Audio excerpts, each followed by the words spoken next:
ألا يدخلنها اليوم عليكم مسكين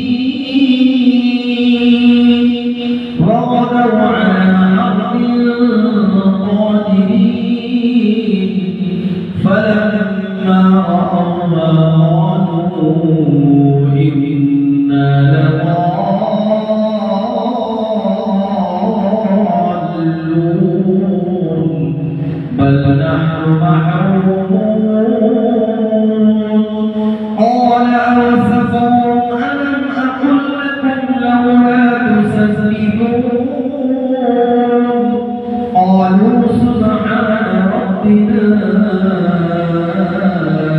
إنا كنا ظالمين فأقبل بعضهم على بعض يتلاومون قالوا يا ويلنا